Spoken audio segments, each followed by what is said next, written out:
All right, guys, here's your last ever quiz, quiz number 4.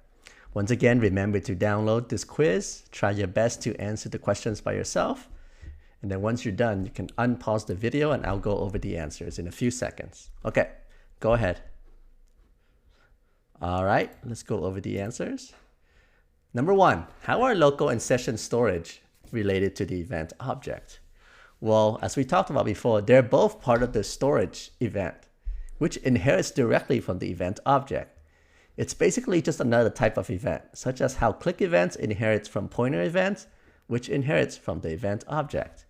Okay, so once again, we have one event object. It has a lot of children, right? Those children can include your click events, your drag events, your key down, key up events, your submit events, and also your storage events, okay? So they're just part of the event object.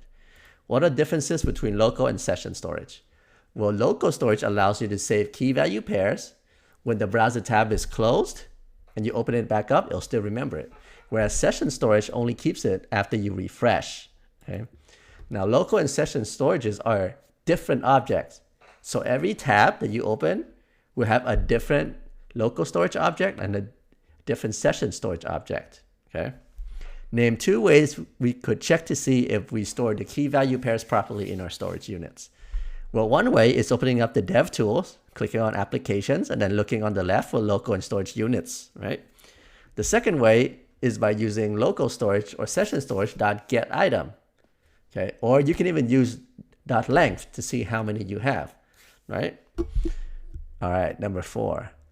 How are local and session storage useful for real-life applications?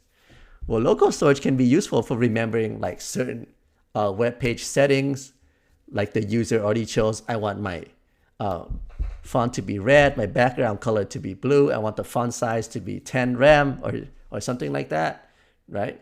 So you can think about it as how they customize their Facebook or how they customize their MySpace back in the day, right?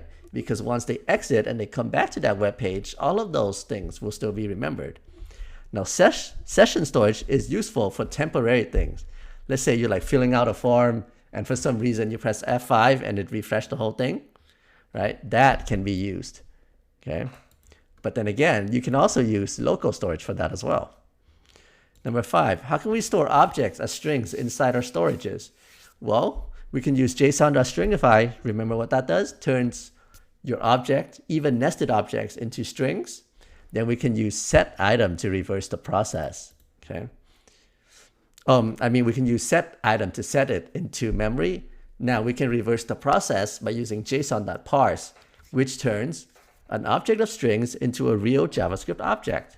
Then we can manipulate it, such as we can do a for in loop using dot notation, because remember, if it's a string, we cannot do any of that, okay? All right, thank you guys. I'll see you in the next class.